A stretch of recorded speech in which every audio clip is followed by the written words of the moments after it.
inaan gacan siino oo aan iscaawino oo dawladdu ay qayb weyn ka qaadato sida wadamada aan aragnay oo Yurub iyo Mareykanka ah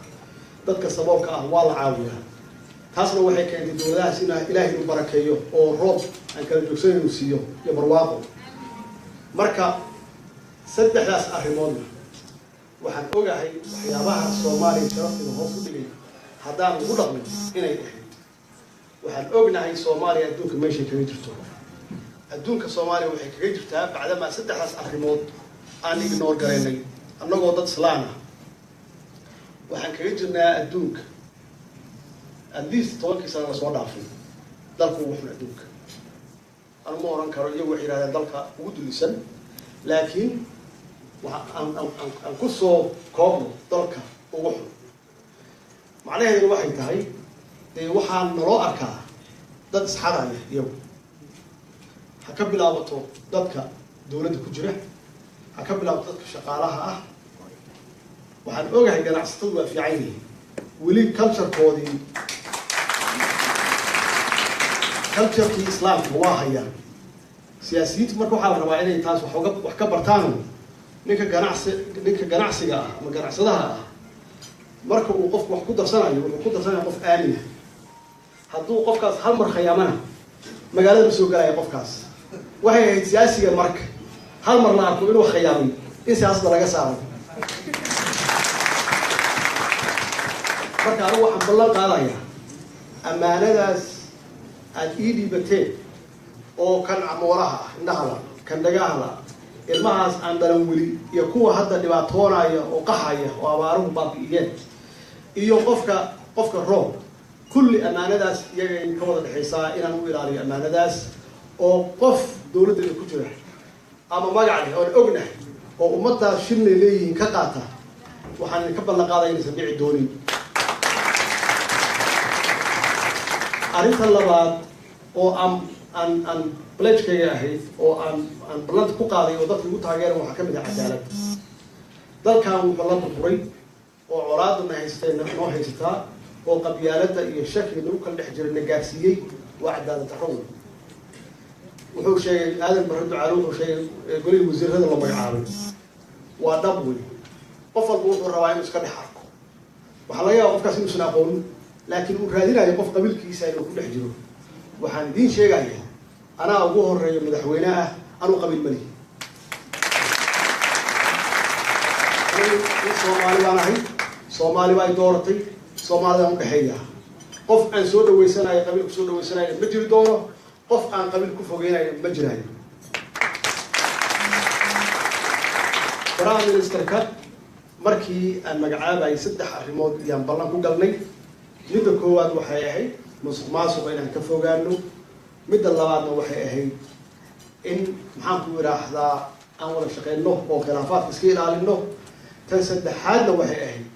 in dadka iyo dalka aan u adeegno oo si daacad ah ugu adeegno macnaheedu waxay tahay isaguna qabiil ma laha qabiilna ka shaqeyn maayo maxaa yeelay wuxuu matalaa ummadda Soomaaliyeed oo dhan iyo matalaa waa sax qabiil baa sheeganaya laakiin waxaan kula taliyay isaga inuusan qabiil sheegan golaha wasiirada aan magacaabnay oo aan kulligin taageerin ka rabno oo sidii aad yeesheen marka aad taageereyseen oo campaign ku jiray oo xibaanada ugu ciideyseen waxaan ka codsanayaa wasiiradaas waa sax qaabka aan wax ku qaybsanaa qabiil ah ilaahayna waa naga gudbin doonaa waxaan gaaraynaa meel aan uga gudubno oo axsaab aan uga gudubno oo laba qof walaalaha ay kala tagaan intaan ka gaarayno waxaan ka codsanayaa intaas wasiiraan waa la fariistay waxaan u sheegay qabiil ma masalan qabiil qofkii raba inuu qabiil masalo waa inuu noqdo kaaba qabiil haddii uu rabo inuu dawladdan ka mid noqdo wuxuu masalaa wasaaraddaas wuxuu u masalaa ummadda Soomaaliyeed saqiir takbiir marka idinka waxaan ka codsanayaa inaad xildhibaanada wacdaan haddii aad iska dhex weydaan ogaada wasiiradaas idinma matalaan qabiilkiina ma matalaan markii aan raadinayay Prime Minister yaan dad la hadlaayay kala duwan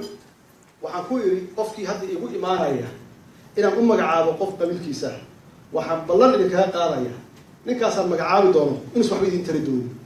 marka waxba hadda ha u loobagareenna qabiilkiina qofkaas wuxuu wax u tari doonaa soomaaliya waqtigaas kaga luminina hadhow ha igu soo noqonina ha odhan ninkii waxba nama tarin maxaa yeelay mabda aan ku shaqeynaaba soomaalinimo ah marka wasiiraduna waa noocaas ku shaqeyn maayaan mana qori doonaan xaqdarrana kuma qori doonaan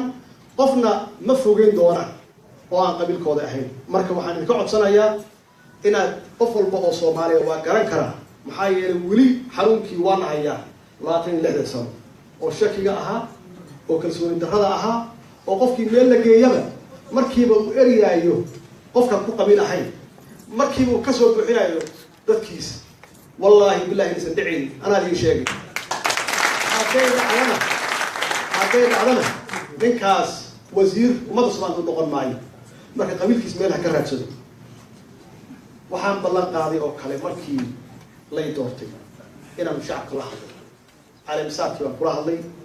waxaan jeediyey warbixin dheer waan aan taabanaya meelaha kala duwan hadday noqoto arrimaha gudaha ee dhaqaalaha hadday noqoto ganacsiga hadday noqoto la dagaalanka argagixisada hadday noqoto arrimaha dibadda oo aan ku sheegay annagu waa ixtiraameynaa dowladaha dariska ah waa ixtiraameynaa caalamka iyaguna waxaan ka rabnaa sidaas oo kale inay na ixtiraamaan oo na tixgeliyaan oo nala shaqeeyaan speech ballaaran oo ummadda soomaaliyeed aan kula hadlayo ahaa waxaan ballan qaaday inaan keeni doono ra-iisul wasaare hufan oo wanaagsan muddo 15 beri dhexdooda ah yaan ku magacaabay meesha dastuurku uu ii siinayo inaan ku magacaabo 30 casho runtii waa markii ugu horreysay intaan ogahay 15 casho gudaheeda lagu magacaabo ra-iisul wasaare isagana waxaan kula dardaarmay inuu 15 casho gudaheeda ku magacaabo golihiisa wasiirada laakiin qabiiladii baa dhibay marka waxay ku qaadatay 21 casho markaasaa waxa la leeyahay waa daahdeen maxaa yeelay madaxweynuhu wuxuu leeyahay 30 casho inuu ku magacaabo ra-iisul wasaare isagana wuxuu leeyahay 30 casho oo kale inuu ku magacaabo golihiisa wasiirada waa 60 casho waxaan ku magacaabay 15 casho oo tayda ah iyo 21 casho oo tiisa ah markaasi dadku waxay leeyihiin war maxaa qabanaysaan war ma hore socotaan marka waa dhab weeye waxaan ku jirnaa waqti urgent ah sense of urgency ku jirnaa waqti badan baa naga lumay waxaan rabnaa waqtigii lumay inaan dib u soo celino sidaas darteed ilaahay wuxuu noo guuleeyay inaan dadka aan xulanay aan ku xulanay anigu dad badan oo waxay jiray asxaab aan ahaa oo jeclaa laakiin ballanteeda hore waxay ahayd inaan ka shaqeeyo danta dalka iyo dadka qof kastoo siyaasi oo yiraahdo warniyo ninkaan iga qabana aniga hay fiiriyo hal qof oo saaxiibaan ah meesha kuma jiro marka sidaas runtii waxaa noogu suurtowday inaan magacaawno dad wada hufan oo wada jaamiciyiina oo kulli khibrado wadano ilaahay waxaan ka baryaynaa inuu hawshooda u fududeeyo waxaa laga rabaa ma aha in la ansixiyo keliya waxaa la rabaa dadkaas in lala xisaabtamo oo haddii ay shaqeyn waayaan mooshin yaa la odhan laakiin maxaan ku yidhaahdaa constructive criticism wax la yidhaahdo naloo soo gudboon yidhaahdo wasiirkaas dhalilahaas ku leeyahay waxaan ballan qaadaynaa wasiirkaas hadduu toosi waayo inuusan nala sii shaqayn maxaa yeelay annagu waxaan ku shaqaynaa danaha shacabka soomaaliyeed iyo danta guud yaan ku shaqaynaa ee qof gaar ah aan danihiisa u fulnayna ma jirto walaalayaal ilaahay amarkiis waxaan idin sheegayaa wax yaab maalintii aan magacaabay golaha wasiirada maalintii ku xigtay roobab baa bilowday oo weliba gobollada waqooyi ka bilowday maanta iyo shalay waxaa lii sheegaya meelo badan uu ka da-ay marka waxaa laga yaabaa golaha wasiirada inay khayr la yimaadeen idinkana ducada loo badiya in ilaahay uu na qaboojiyo roob badan loo keeno si dhibka na haysta abaaraha ah uu nooga dulqaado iyo colaada weliba waxaan runtii rabaa inaan u mahadceliyo dowladda Kenya iyo madaxweynahooda iyo shacabkooda sida diiran oo wanaagsan oo runtii aniga iyo wafdigeena naloo soo dhaweeyey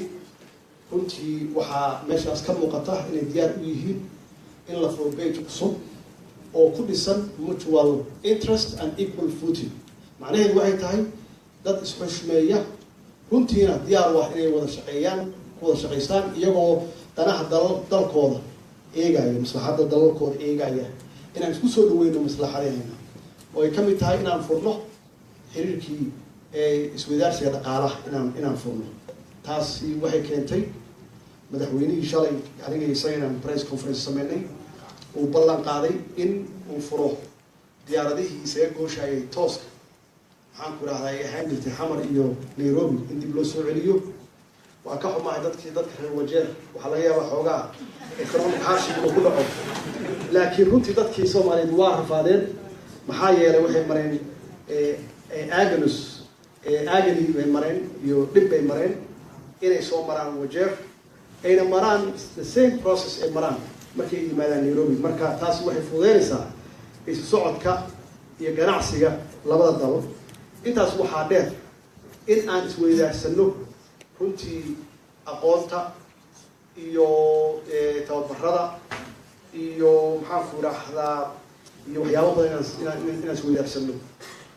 sida la sheegayna xuduudkii waa furnay oo dadku waa isku gooshayaa, ganacsigu waa labada dhinacba waa saga gooshi doona hadduu ilaah yidhaahdo. marka meeshaas runtii waxaa ka soo baxay oo aanan sii xoojin doonaa insha allah xiriirka labada wadan oo runtii ku dhisan saan sheegay maslaxadda labada dal oo xushmad leh. taasna waxaan aaminsanahay iskama imaanay waa hawl aad qabateen horay oo aad uga shaqayseen. maxaa yeelay afkiisu wuxuu iga sheegay soomaalida halkan joogto inay yihiin dad fiican oo sharaf badan oo runtii dalkaani dhaqaalihiisa kor u qaaday oo dad shaqaysta ah yuu ii sheegay. marka taasi macnaheedu waxay keentay inuu xushmeeyo dalkii aad ka timaadeen.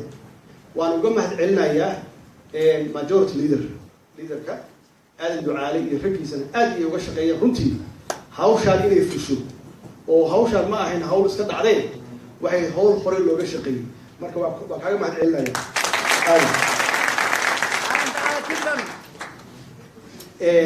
ganacsatada soomaaliyeed.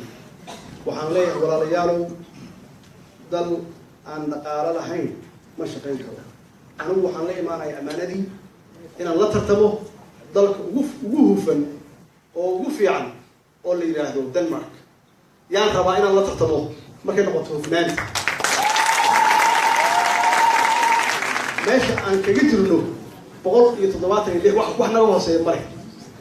marka waxaan isku dayayaa meel hore inaan keenno. si aan u keenno hadda waa inaan helno dhaqaale aan maamulno. ganacsada waxaan ka codsanayaa marka rugta ganacsiga halka nala jooga iyo ragga naga maqanba inay dowladda taageeraan oo awal haddii shaki ay ka qabeen wixii ay dhiibaan in meel kale la marsiinayo ballan baan kaga qaadayaa dhaqaalahaasi in sidii ay tahay in loo maamulo oo qof shakhsi ah uusan si xun ugu takrifan. laakiin dee maxaanu lagu xisaabtamayaa haddii aan waxba loo dhiiban. waxaan ka codsanayaa ganacsatadu inay u horumaraan guud ahaan shacabka soomaaliyeed inay canshuurta bixiyaan.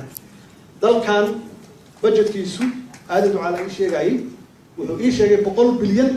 weyn sanadkii bisha dowladooda. meesha annagu ay ka tahay inaan sheega ma rabo $300 milyan. marka waa dhaqaale runtii lagu maamulo hal iskuul.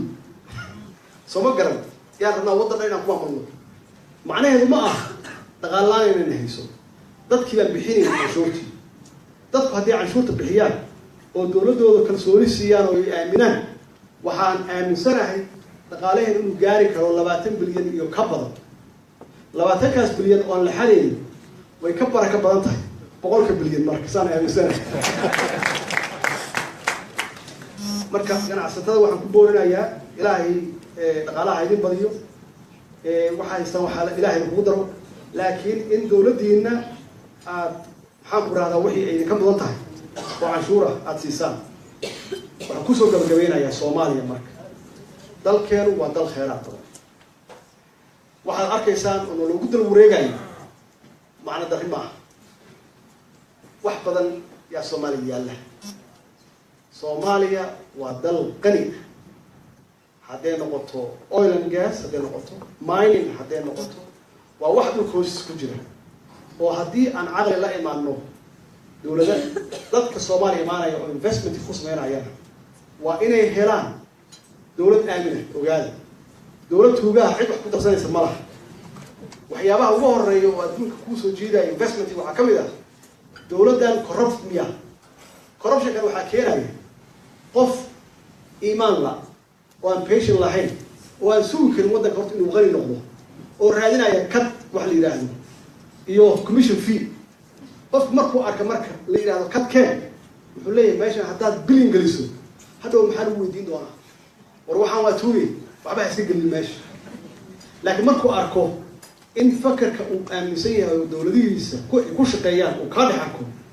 wuxuu leeyahay dalkani waa dal aad aamini karto systemka hadda aan bilownayna oo dimuqraadiyadda ahna waa haysanaa oo the rule of law ah oo la isdacwaysan karo adduunka la isku dacwaysan karo marka haddaan la imaano ammaano iyo dimuqraadiyad oo clear ah uusan qofna disaan gareenay election si ugu soo noqon lahaa midda kale aan sheegay waxay tahay anuma disaan gareenay si aan ku soo noqon lahaa maxaa yeelay 4 sano noolaan doonay kala ma aqaano waxaan soo ogahay maanta inaan shaqayn karo maanta shaqadan qabto haddii aan ku soo noqon karo waa alxamdulillah haddaan ku soo noqon waayo qof uga fiican la helana waa ka fiican laakiin qof disaan gareen kara election ma jiro waxaan ka shaqeynaynaa dowladdeenu inaan maanta shaqada qabanno noo taalla berri ma ah berri waa balaan gareynaynaa waa qorsheynaynaa laakiin shaqada maanta aan qabanaynaa marka shaqadaas waxay noo liid garaynaysaa marka dadku inayna aaminaan caalamkuna ay wax nagu darsadaan sidaas darteed caalamku markay investment keenayaan muhiimku waxay tahay inay kaa dhexarkayaan inaad tahay aamin dowlad clean ah oo transparency leh oo accountability-geedu meesha ugu sarreysa u yahay dimuqraadiyad iyo sharcina ku dhisan labadaasna dee waa labadii aan u dhaaranay oo aan dhaarta u marnay oo ay tahay khasab inaan fulino dalkeenu waa qani waxaan idiin sheegayaa in ummad Soomaaliyeed ee gaajo u dhimato ama cunto dibadda looga keeno runtii waa dadnimo xumana haysata waana sharaf xumo iyo magac xumo runtii aan leenahay wey Soomaaliya waxay leedahay markaan idiin sheego 8 milyan oo hektar oo aan u baahnayn fertilization best aan u baahnayn wax maxaan ku yiraahdaa dhulku waa fertile way uma baahna in sun iyo bacrimin uma baahna bacrimin uma baahna marka waxaan ka beernaa oo kaliya wax ka yar 100 hektar 8 milyan diyaar iyo noota oo labadooda dhexdooda ah oo diyaar oo haddii mirihii lagu tuuro horey ka soo baxayaan waxaan leenahay bad aad u dheer iyo sidii shalay uu sheegay maxaan ku raahdaa qof baa sheegay madaxweyne ku-xigeenka yaa wuxuu lahaa waa meesha kaliya badda Soomaaliyeed ee Malawi uu doqonimo ku dhinto meel kale adduunka Malawi doqonimo kuma dhinto dadkeena gaajo u la'aanaya marka waxaa la rabaa Malawigaas intuusan doqonimo u dhiman inaan adduunka u suuq geyno waxaan leenahay xoolo fara badan intaas marka la dhaafo haddaan caqli la imaano dalkeena